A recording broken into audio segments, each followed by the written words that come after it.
un esprit de mensonge se joue des prophètes.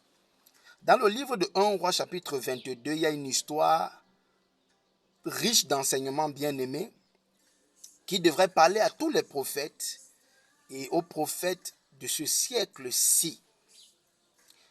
Il y a le roi Akab qui va aller en guerre et qui va consulter des prophètes au nombre de 400. Jusqu'à là qui prophétisaient vrai, mais ce jour-là, tous vont dire la même chose. Unanimement, ils vont donner la même prophétie.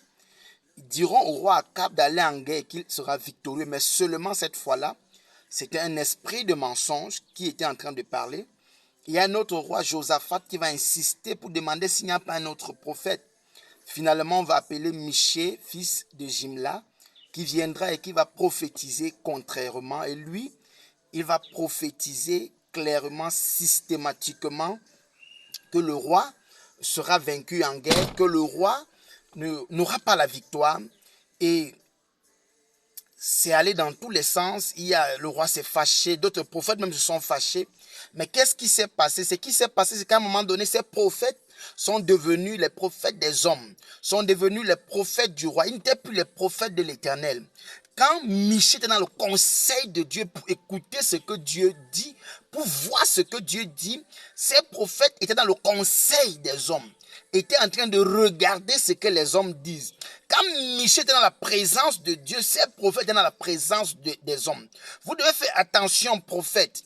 Quand vous devenez les prophètes des hommes, quand vous n'êtes plus le prophète de l'Éternel pour parler de la part de Dieu aux hommes, mais vous devenez les prophètes des hommes, il y a un piège. De temps en temps, l'ennemi peut se jouer de vous, comme au temps d'Akab et Josaphat, où 400 prophètes ont été séduits par un esprit de mensonge.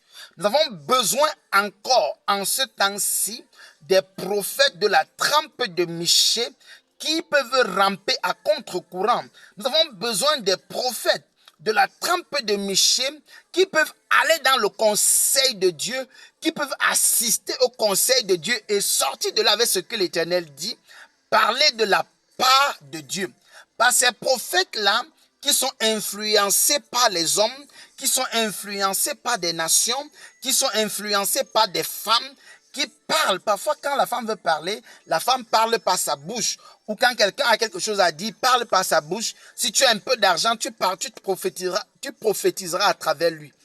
Oui, c'est ce qui s'est passé au temps d'Akab dans 1 Roi 22, que le Seigneur suscite encore des prophètes maintenant de la trempe de Michée, fils de Jimla.